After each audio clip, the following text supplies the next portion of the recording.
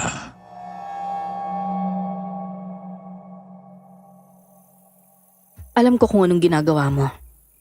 Hindi mo ako maloloko. Ano pong ibig niyong sabihin, Ma'am? Sa bagay, what else can I expect mula sa isang babaeng katulad mo? Inakit mo nga ang asawa ko nun eh. Ngayon pa kayang may alas ka na? Ma'am Olivia, hindi ko po kayo maintindihan. Wala po akong ginagawang masama. Huwag ka nang magmaang-maangan pa. Ginagamit mo yung pagbubuntis mo para lalong makipaglapit sa asawa ko. Inaakit mo siya ulit. Hindi po totoo yan. Baka nakakalimutan mo. Yang batang nasa sinapupunan mo, hindi sa'yo yan. Anak namin yan. At oras na manganak ka, kukunin namin siya sa'yo. At hindi ako makakapayag na sisirain mo ang pamilya namin. Wala po akong ganyang plano, Ma'am. Aba, siguraduhin mo lang. Dahil hindi ako magdadalawang isip. Napatayin ka. Ma'am, Hindi ako nakikipagbiruan sa'yo. Tandaan mo yan. Pinanlisikan niya po ako ng mga mata bago ako iniwan. Para akong nauupos na kandila nang mapag-isa ako sa kwarto. At habang nakaupo sa kama ay nakabuo ako ng mabigat na pasya. Aalis na ako sa bahay nila. Oo, kailangan ko ng pera. Ngunit hindi ko hahayaan ang kahit na sino na saktan ako at tapak-tapakan ang pagkatao ko. Wala sa isip na nag-empake ako. Mabilis akong natapos dahil hindi naman ganon karami ang mga gamit ko. Pagkatapos mag-empake ay bumaba na ako pero sakto namang nakauwi na si Gaston galing sa trabaho.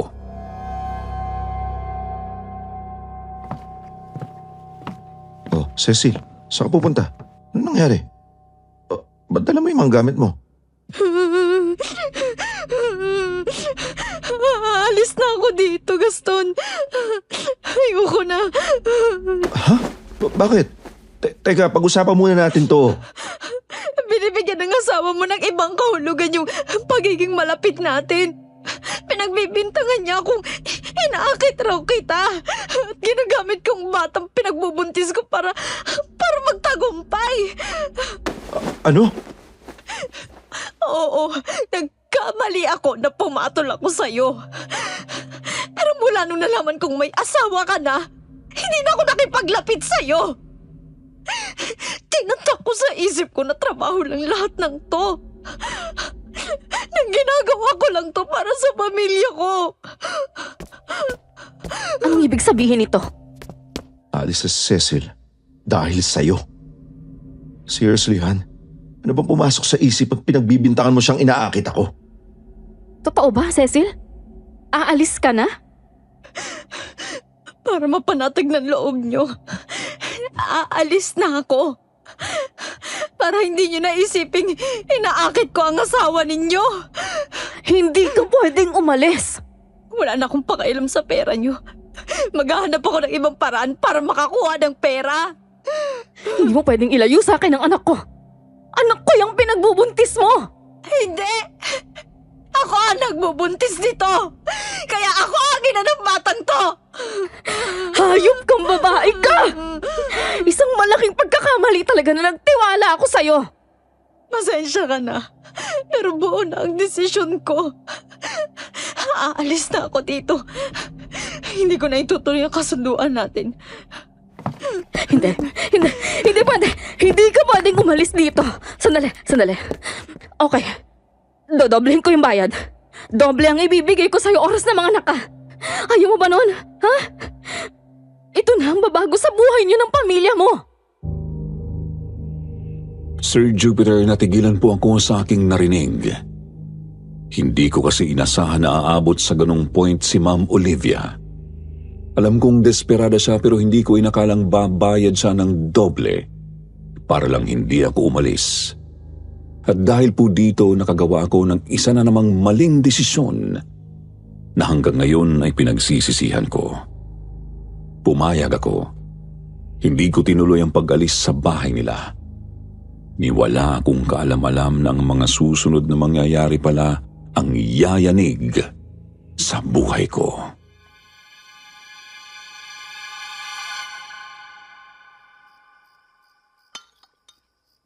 Ayan, sige, kumain ka ng marami, ha? Pinahanda ko talaga ang lahat ng yan para sa'yo. Mga masusustansyang pagkain lahat yan. Ang dami naman po nito, ma'am. Ay nako, ano ka ba? Huwag mong isipin yon, basta kumain ka lang ng kumain, ha? Kailangan mo yan para maging healthy ang baby. Sige po. Ay, siya nga pala, naipadala mo na ba sa probinsya nyo yung perang binigay ko kahapon? Opo. Nabuti naman kung ganon. Malaki ang may tutulong nun sa pamilya nyo. Huwag kang mag-alala, hindi ko ibabawas yon sa kabuuan ng bayad ko sa'yo, ha? Thank you po ulit. Don't mention it. O sige na, kumain na tayo. Good evening. Han, you're here. Halika na, sige na. Let's have dinner. Marami akong hinandang pagkain. Napansin ko nga, may okasyon ba? Wala naman. Masaya lang ako sa lahat ng mga nangyayari ngayon. Oh, Cecil, kumusta? Maayos na ba yung pakiramdam mo? Hindi ka naman ba pinahirapan ni baby? Baby Trisha. Han, Oh, what's the problem? Di ba pinag-usapan na natin noon pa na Baby Trisha ang ipapangalan natin sa bata? Mula po nung nagtangka akong umalis ay biglang naging mabait si Ma'am Olivia sa akin. Pero kahit ganun, ramdam ko pong peke ang kanyang kabaitan sa akin. Alam kong ginagawa niya lang ito para hindi ako umalis. Ngunit nagbago po ang ihip ng hangin nang malaman naming lalaki ang batang dinadala ko.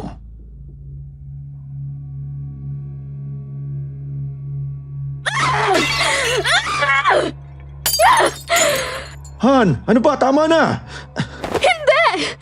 Hindi to pwede! Sinungaling yung doktor na yon! He is incompetent! Patingnan ulit natin si Cecil sa ibang doktor! Sinabi na ng doktor sa atin na malaki ang dinadala ni Cecil. Bakit ayaw mong tanggapin? Dahil ginawa ko ang lahat para makabalik si Baby Trisha sa atin! Imposibleng hindi nagtagumpay yung ginawa kong ritual! Imposible yon! Ano po ba kasi yung ritual na ginawa nyo? Tinawag ko yung kaluluwa ng namayapa naming anak. Inutusan ko siyang sumanib sa katawan ng batang dinadala mo. Nang sa gayon makabalik siya sa amin. Ano? Kaya imposibleng lalaki ang sanggol na dinadala mo. Imposible yun! Alam naman nating imbento mo lang yung ritual na yon. Han, please, tanggapin na lang natin ang katotohanan. Lumapit po si Ma'am Olivia sa akin at mahigpit na hinawakan ang aking tiyan. Nakaramdam ako ng sakit kaya mabilis ko siyang itinulak. Ano ba, Ma'am Olivia? Nasasaktan ako! Hindi to pwede. Hindi! Han, ano ba? Sumusobra ka na, ha? Sir Jupiter, takot na takot po ako habang nakatingin kay Ma'am Olivia. Tuluyan na siyang nawala sa kanyang sarili. Hawak siya ni Gaston at pinipigilan siyang sumugod sa akin. Nanlaki ang mga mata ko. Pinagpawisan ng malamig at napaatras sa takot. Bitiwan mo ko! Ano ba? Bitiwan mo ko, sabi! Cecil, sige na. Pumunta ka na sa kwarto mo. Ako na bahala dito.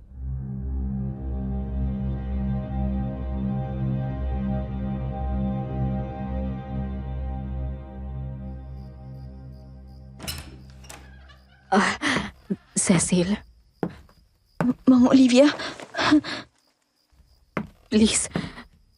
Please, huwag kang matakot sa akin. ano pong ginagawa niyo dito? Ito, pinagtimpla kita ng gatas. At saka, gusto ko na rin sanang humingi ng tawad sa nangyari kanina. Sir Jupiter, hindi ko alam kung papaniwalaan ko ba ang sinasabi niya o hindi. Isang bahagi ng utak ko ang nagsasabing hindi ko siya maaaring pagkatiwalaan. Pero sa kabilang bahagi naman, nakita ko rin ang sinseridad sa kanyang mukha. Maluha-luha pa nga po siya at halos hindi makatingin sa akin. Masyado akong nagpadala sa emosyon ko. Pero maniwala ka, hindi ko sinasadyang mga ginawa ko kanina. I'm really sorry. Pinapatawad ko na po kayo. Thank you, Cecil. You are such a good woman. Hindi ako nagkamali ng pagpili sa'yo. Huwag kang mag-alala. Tanggap ko na yung bata. Wala na akong pakialam kahit lalaki ang sanggol na pinagbubuntis mo. Talaga po? Oo naman. Kung ito ang ibinigay ng Diyos sa amin, tatanggapin ko. Masaya po akong marinig yan. O sige na. Inumin mo na tong gatas na tinimpla ko. Makakabuti to para sa baby. Salamat po. Nakatingin po si Ma'am Olivia sa akin habang umiinom ako ng gatas. Wala po akong nalasahan na kakaiba. Pero kinabahan ako nang makita ang misteryosang ngiti sa mukha ni Ma'am Olivia. At pagkalipas lang ng ilang saglit ay nakaramdam ako ng pamimilipit sa aking tiyan. Hindi ko po maipaliwanag ang sakit na nararamdaman ko.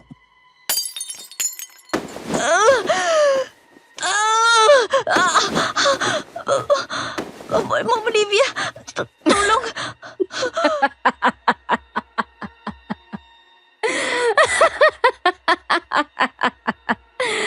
Very good, Cecil. Mabuti na lang at nagtiwala ka sa akin. Anong ginawa niyo? Hinaluan ko ng pampalaglag ng bata ang gatas na ipinainom ko sa'yo.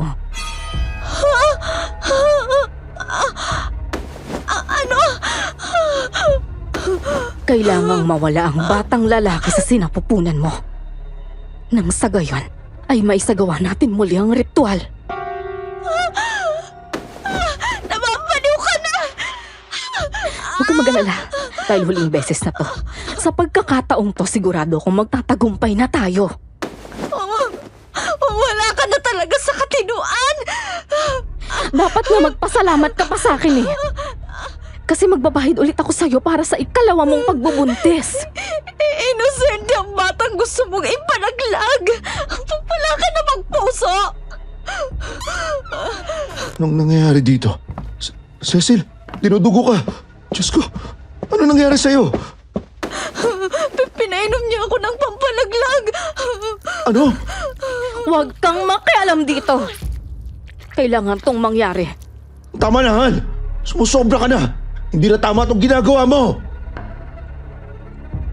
Mabilis po akong binuhat ni Gaston palabas ng kwarto. Narinig ko namang sumigaw si Ma'am Olivia. Galit na galit siya habang pinipigilan kaming umalis, pero hindi po siya nang tagumpay dahil naisakay na ako ni Gaston sa kotse.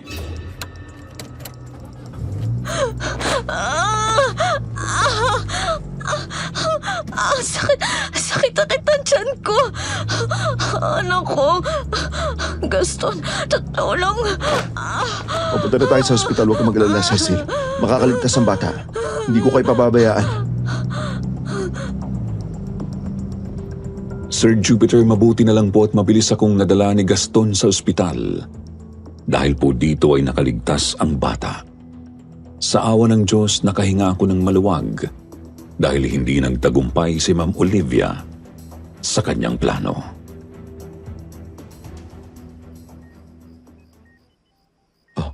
Kumusta nang nararamdaman mo? Okay na ako. Mabuti na lang talaga at walang nangyaring masama sa bata. Dahil kung napano ang bata dahil sa kagagawa niya, hindi ko siya mapapatawad kahit na asawa ko siya. Wala na sa tamang katinuan si Ma'am Olivia. Masyado nang delikado ang takbo ng utak niya. Tsaka, ano ba kasi yung ritual na yun? Totoo ba talaga yun? Hindi, imbento niya lang yun. Matagal niya yung sinasabi sa akin yung tungkol sa ritual. Pero hindi ko inakalang gagawin pala talaga niya. Pero gawa-gawa niya lang talaga to. Dahil na rin sa kanyang PTSD. Hindi kasi naging madali para sa aming mag-asawa yung nangyaring aksidente nun. Lalo na yung pagkawala ng anak namin. Kailangan mo na siguro siyang patingnan sa doktor eh. Well, she's under medication. Pero nahihirapan kami painumin siya ng gamot. Umiinom lang siya kung kailan niya gusto. Eh bakit hindi mo na lang siya ipasok sa isang mental institution? Matagal ko na din niyang kinukonsider. Pero dahil sa pagmamahal ko sa kanya, hindi ko siya magawang ipasok sa mental hospital. Naiintindihan ko. Pero aaminin ko, mula nung nakilala kita, nagbago ang lahat. Gusto ko na siyang iwan. Gusto kong ikaw na yung makasama ko. Pero naaawa din ako kay Olivia eh. Bumalik po kami sa bahay pagkatapos sabihin ng doktor na pwede na akong i-discharge sa ospital. Pero nagdesisyon si Gaston na ikulong muna sa kanyang kwarto si Olivia. Dinadalhan lang nila ito ng pagkain at mas minomonitor rin po nila ang pag-inom nito ng gamot. Buksan niyo yung pinto! Palabasin niyo ako dito, mga hayop kayo! Patawarin mo ako pero kailangan ko tong gawin. Walang iya ka, Gaston! Alam kong ginagawa niyo to para magkasama na kayo ng kabit mo! Dito pa talaga sa pamamahay natin! Delikado ng takbo ng pag-iisip mo. Sinubukan mong patay ng bata sa sinapupunan ni Cecil. Dahil isang malaking pagkakamali ang batang yan! Hindi siya dapat mabuhay! Baliw ka na! Isang araw nagpaalam po si Gaston sa akin na pupunta raw siyang Davao para sa isang business conference. 3 araw siyang mawawala at pagka-uwi raw niya, pagpaplanuhan na namin ang pagpasok kay Ma'am Olivia sa isang mental institution. Nakapag-research na ako sa isang magandang facility kung saan natin siya pwedeng ilagay. Sumakto lang talaga na may business conference ako kaya hindi ko maasikaso agad. Gusto ko rin kasi na ako mismo maghahatid sa kanya. Okay lang. 3 araw ka lang namang mawawala eh. Basta, huwag ka masyadong magtatagal ha. Para maayos na natin ang lahat. Siyempre naman. Basta wala kang dapat ikatakot. Nakalak naman yung kwarto ni Olivia. At isa pa, may 2 katulong naman tayo dito na makakasama mo sa bahay. Oo, sige. Huwag mo na ako masyadong isipin dito. Mag-focus ka na lang sa kung anong kailangan mong gawin. Salamat, Cecilia. Kampante naman po ako noon na walang magagawang masama sa akin si Ma'am Olivia. Mula kasi nung kinulong siya sa kanyang kwarto ni minsan ay hindi pa siya nakakalabas doon. Tsaka gaya nga ng sabi ni Gaston, may mga kasama naman ako sa bahay. Maaga po akong natulog nung unang gabi na wala si Gaston. Around 7 p.m. pa lang kasi nakaramdam na ako ng antok. Kaya pagkatapos uminom ng gatas ay natulog na ako. Pero nagising po ako ng bandang 11:00 ng gabi nang makarinig ako ng ingay sa baba. Aling Meding, ano nangyayari dito? Cecil? Si Ma'am Olivia. Bakit? Ano nangyari sa kanya? Ay, kasi papainumin sana namin siya ng gamot kanina. Pero bigla niyang sinugod si Rosa. Nakoy, may hawak na gunting. Hindi ko alam kung saan niya nakuha yun. Eh, sinaksak na ng gunting ng lalamunan ni Rosa. Nandun siya ngayon sa kwarto ni Madam nakabulagta. Walang buhay. Diyos ko, nasa na ngayon si Ma'am Olivia? Eh, nandun sa kusina. Sabay po kaming pumunta sa kusina at doon namin naabutan si Ma'am Olivia na nagluluto. Bukas ang kalan, pero wala sa kanyang niluluto ang atensyon niya. Sa katunayan ay nakatingin po siya sa kawalan. Wala sa kanyang sarili.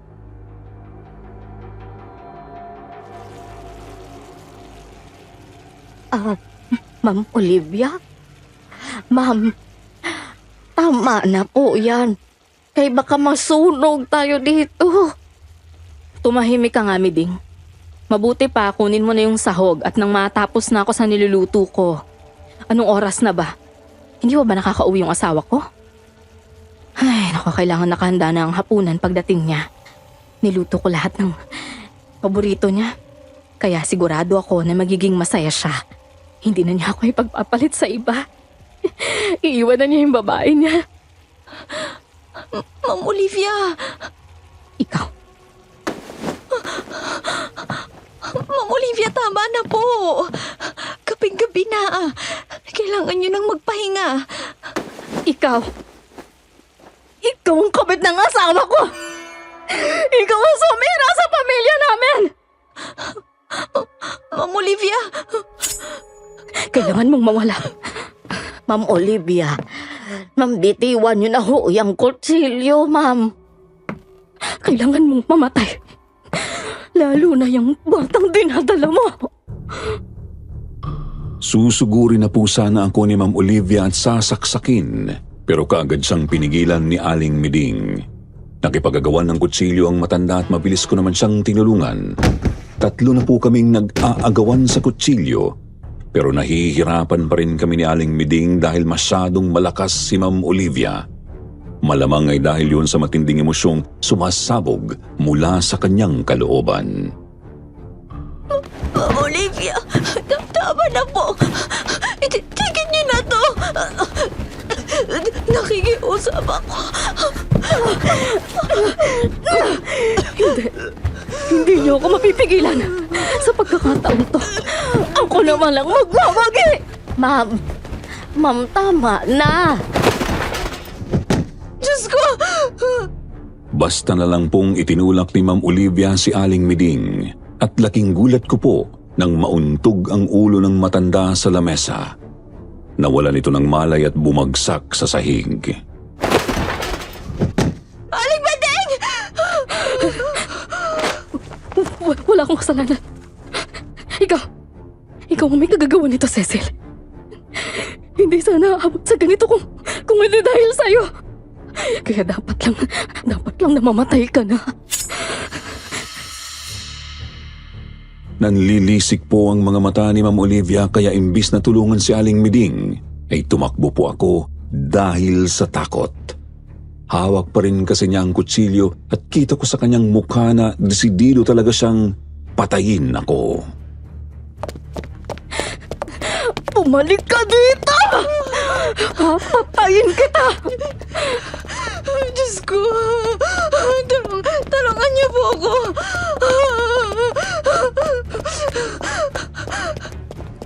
Nagmamadali po akong umakyat at bumalik sa kwarto ko. Kaagad ko ring inilak ang pinto para makasiguradong hindi siya makakapasok. Cecil! Buksan mo yung pinto! Walang hiya ka! Hello, sir! Hello, sir! Tulungan niyo po ako. May emergency po kami dito sa bahay. May gusto pumatay sa akin. Pakiusap po, kailangan niyo po akong tulungan. Tulungan niyo po kami dito. Kahit gulong-gulo na ang isip ko noon at hindi makapagsalita ng maayos, inexplain ko pa rin sa pulis ang lahat ng nangyayari.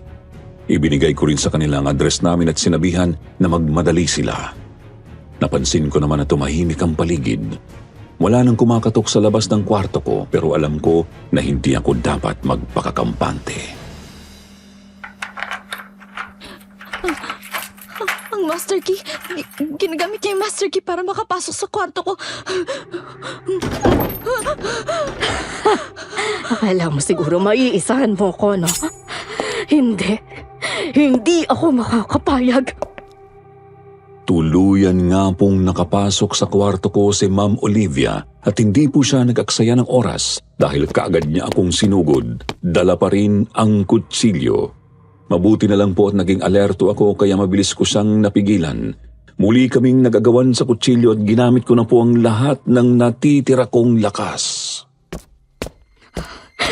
Hayop kang babae ka! Sinira mo yung pamilya ko!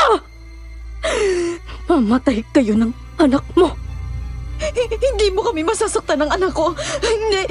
Makikipaglaban ako ng patayan para sa bata. Pwes, sabay ko kayong papatayin. Walang hiya ka! Kinuha ko po ang pagkakataon ng mahulog ang kutsilyo. Sa mismong paanan ko po ito nahulog kaya mas mabilis ko itong napulot. Pagkatapos ay kaagad akong tumakbo palabas ng kwarto upang tumakas. Samantala naririnig ko naman ang malakas na sigaw ni Ma'am Olivia. Alam kong hinahabol niya pa rin ako kaya mas binilisan ko ang aking pagtakbo. Bumalik ka dito! Hindi pa tayo tapos! Diyos ko, tulungan niyo po akong makatakas. Tulungan niyo po.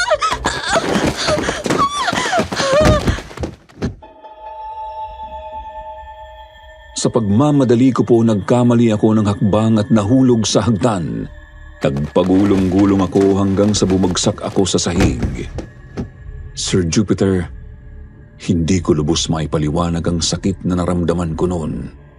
Hinang-hina na ako at mas lalo po akong nagpanik nang makita ang napakaraming dugo na tumutulo sa binti ko.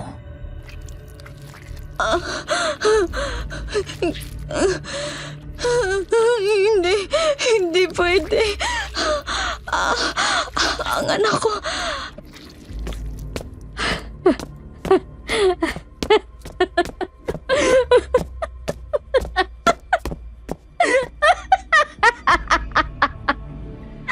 Wala na yung bata. Nagtagumpay ako! Hayop ka. Hayop ka. Pwede na tayong makapagsimulang muli. Wala na yung bata. Ano sinasabi mo? Alam kong baliw ang tingin mo sa akin. Pero marami akong pera. Kaya pa kitang bayaran. Nababaliw ka na talaga. Panahon na para tulungan mo ko ulit. Naibalik ang anak ko sa akin. Nilapitan po ako ni Ma'am Olivia at bagaman gusto kong lumayo sa kanya ay hindi ko magawa dahil nanghihina ang katawan ko. Namimilipit din po ako sa sakit dahil sa pagkahulog ko sa hagdan. Kaya wala akong nagawa nang ilapit niya ang kanyang mukha sa aking tiyan. Cruza recibimos yun kuam drapas itinos. Anong ginagawa niyo?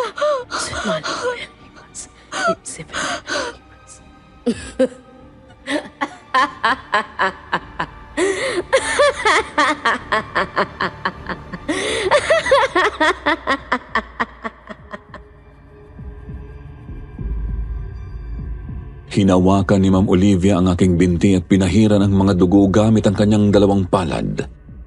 Pagkatapos ay ipinahid naman niya ang napakaraming dugo sa kanyang mukha at lieg. Patuloy pa rin siya sa pagtawa na parang wala sa sarili habang ginagawa yun. Hindi na po ako nakapagsalita dahil nanginginig na ako sa takot. Nabuhayan po ako ng loob nang dumating ang mga pulis. Kaagad po silang nakapasok sa bahay at dinampot si Ma'am Olivia. Galit na galit ito at naging histerikal ng dakpin ng mga pulis. Ano ba? Bitawan niyo ako! Mga inutil! Ito Natuloy ko na ang ritual. Wala na ang bata. Ngayon ay pwede na kaming magpatuloy. Ilang saglit lang ay may dumating rin pong ambulansya. Kaagad akong kinuha ng mga medical personnel kaya hindi ko na alam ang sunod na nangyari. Ang huli kong nakita bago ako ipasok sa ambulansya ay nagpupumiglas pa rin si Ma'am Olivia at pinagmumumura ang mga pulis.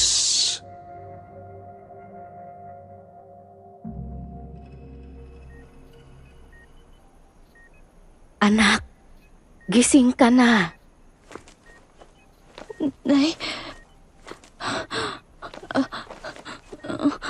ang anak ko po. Ano nangyari sa anak ko? Cecil? Sagutin niyo ako! Ano nangyari sa bata? Anak, kasi hindi nakaligtas yung bata eh. Pasensya ka na.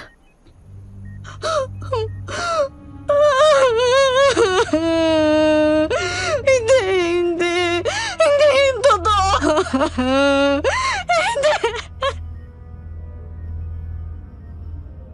Sir Jupiter, tuluyan pong nagbago ang buhay ko dahil sa trauma na idinulot ng pangyayaring yun.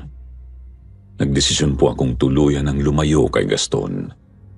Tuwing nakikita ko po kasi siya ay naaalala ko ang ginawa ni Ma'am Olivia sa akin. Huli kaming nag-usap nung nasa ospital pa ako. Nangako siyang lalayuan na rin niya ako para daw makapag-heal ako sa nangyari. Pero pinilit niya po akong tanggapin ang isang malaking halaga ng pera.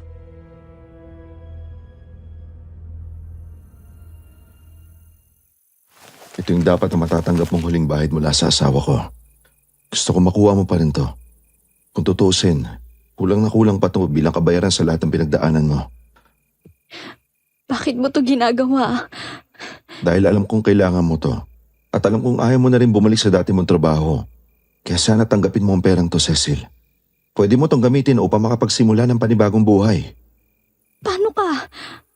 Ngayong nasa mental institution na ang asawa ko, mamumuhay na lang muna ako siguro na mag-isa. Asikasuhin ko na lang yung mga negosyo namin. Bahala na. Pero huwag mo na akong isipin, Cecil.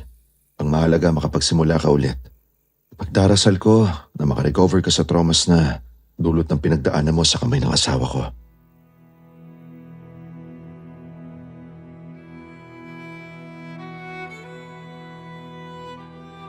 Dala ang malaking perang nakuha ko mula kay Gaston ay bumalik po ako sa probinsya namin sa Samar. Napaoperahan ko po ang aking kapatid at masaya akong sabihin na maayos na ang kalagayan niya ngayon. Sa katunayan, nag-aaral na siya sa kolehiyo at nakakapamuhay ng normal. Nakabili rin po ako ng lupang sakahan at nakapagpatayo ng isang malaking tindahan sa palengke. Si tatay po ang nag-manage noon. Pero ngayon ay ako na ang nangangasiwa mula nung namatay si Papa sa stroke 5 years ago. Sa kasalukuyan ay may asawa na po ako't 2 anak. Wala na akong balita tungkol kay Gaston at Ma'am Olivia. At sinadya ko na ring huwag makibalita upang hindi ko na maalala ang nakaraan. Sa lahat po ng nakikinig ngayon, naway magsilbing leksyon ng aking kwento upang mas lalo pa nating pag-isipan ang mga desisyon natin sa buhay. Kahit gaano kalaki ang problema mo ay maaari mo itong solusyonan nang hindi gumagawa ng mali. Hanggang dito na lamang po at salamat sa pagkakataong ito. God bless us all.